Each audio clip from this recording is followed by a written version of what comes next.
I want to talk about two paintings, but I want to talk about the first one that we're looking at here that came just before the other one that we're going to look at. And it's about not working yet. But I put it away. I left it for me to always see. And that was important because I wanted to be able to look and see what wasn't working. But I tried to get that soft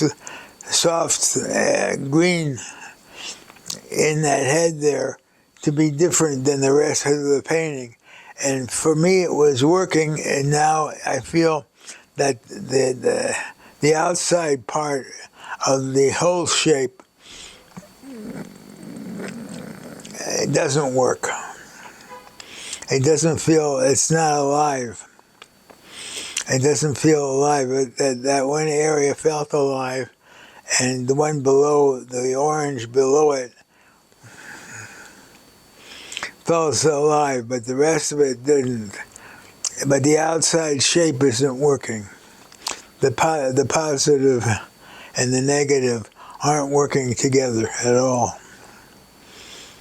Let's look at the negative space first, the white paper, and see what the white paper may need to make this come alive better.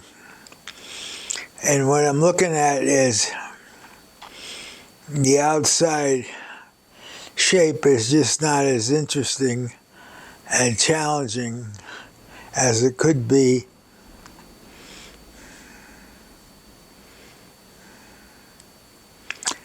It really relies on making that outside, the negative space, the white,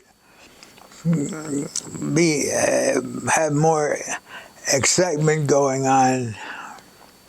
But excitement, for the sake of excitement, is just a cliche. I don't want something to be exciting because to be exciting. I want it to have life. I feel the orange underneath the green has some life to it, but the rest of the piece doesn't. And that soft green that I wanted to be accent and use, because I've never used it in these paintings. I've used that kind of thing many times before, but in these paintings that we're working on in the conversational pieces. The conversations in other matters, and this may be another matter. I could easily run shapes, breaking it up and making cliches, but they become cliches. They're not going to be part of the painting. I feel that the right and the left have less to say than the center. So I'm always attracted to the center of this painting, and not the left or the right.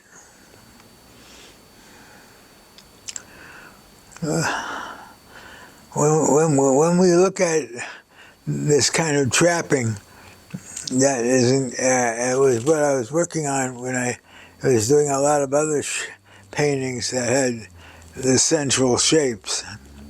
But for some reason, the outside shapes in this one is not working for me.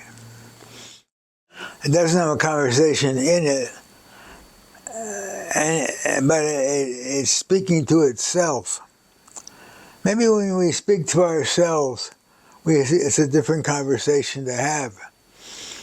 But for me, in this series, I want a couple of conversations going on at the same time, or just one couple or a couple of people just talking to each other, as we'll see in the other painting. So I feel it's trapped.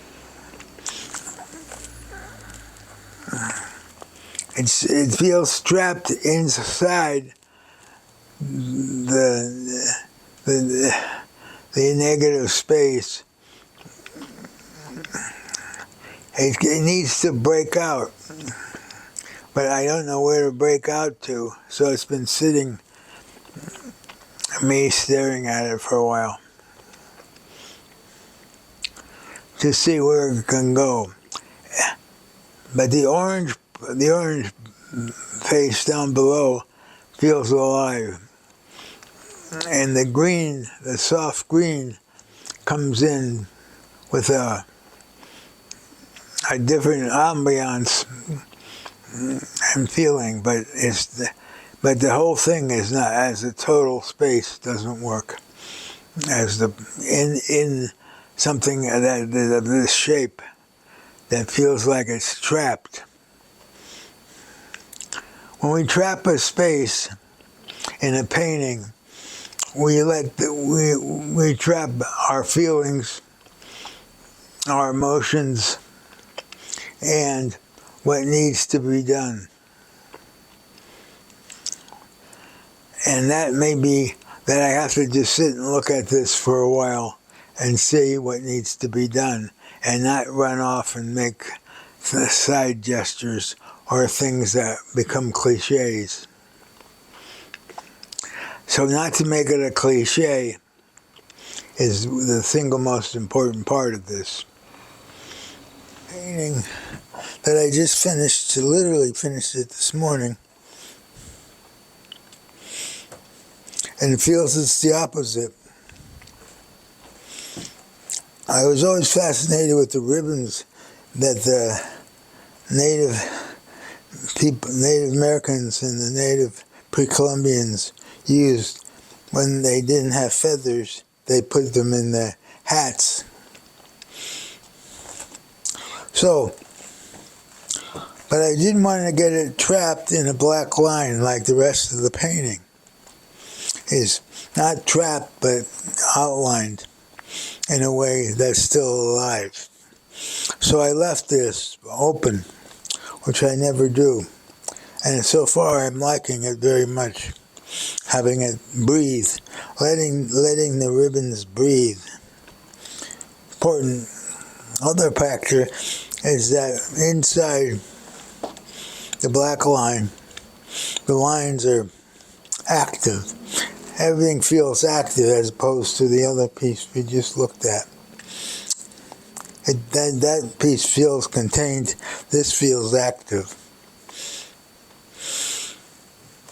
What's active about the black line here is the rhythm. The rhythm is broken up, and I have that softness like I had in the other one, but just in the mouth. Not in the lips. The lips are a black line, but inside the mouth, or the teeth. Let's look at how this blue, this wonderful ultramarine blue, really pulls the thing together with that yellow, the light yellow. So it's getting to the where the painting was getting to the point where it was becoming active and stayed active all the way through it.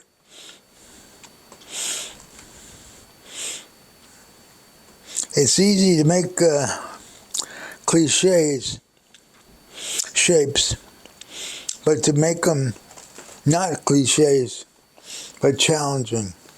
And I feel this whole piece is very challenging and alive. And that's the difference between this one and the one we just looked at. The other one is not alive.